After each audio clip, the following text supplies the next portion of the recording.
Elle a découvert une tombe gravée de son nom dans la maison de son fiancé. Dites-moi dans les commentaires comment vous vous appelez.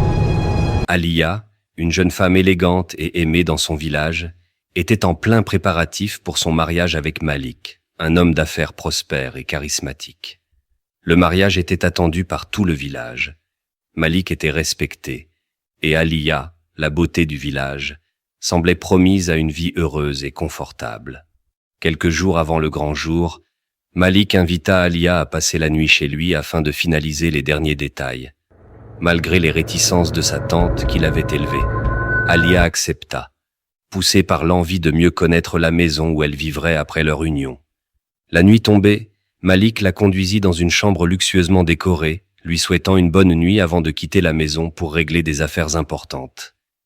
Mais alors que le silence s'installait, Alia sentit une étrange froideur dans l'air.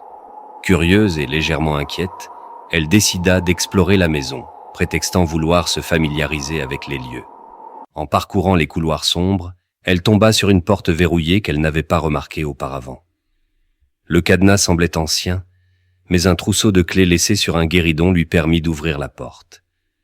Ce qu'elle découvrit à l'intérieur lui glaça le sang. Une petite pièce sombre contenant des bougies et au centre, une tombe fraîchement creusée.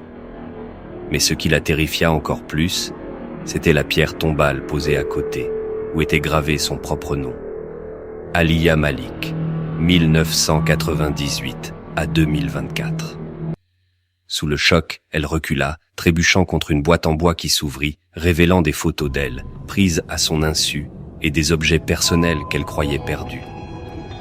Une voix douce et sinistre résonna alors dans la pièce. « Tu n'aurais jamais dû entrer ici. » Alia se retourna brusquement, mais il n'y avait personne. Son cœur battait à tout rompre.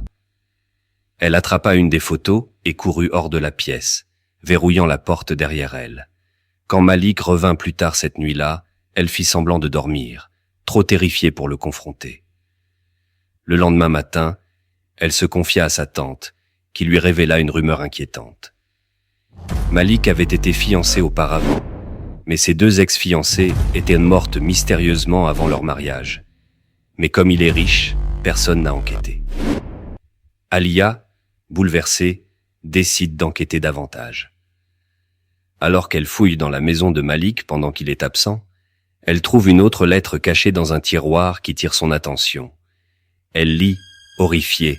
« Si tu lis ceci, il est déjà trop tard pour toi. » La porte derrière elle se referme brusquement et une Malik apparaît dans l'encadrement. « Alia, que fais-tu ici ?» demanda Malik, le regard glacial et accusateur. « Abonnez-vous pour la suite. »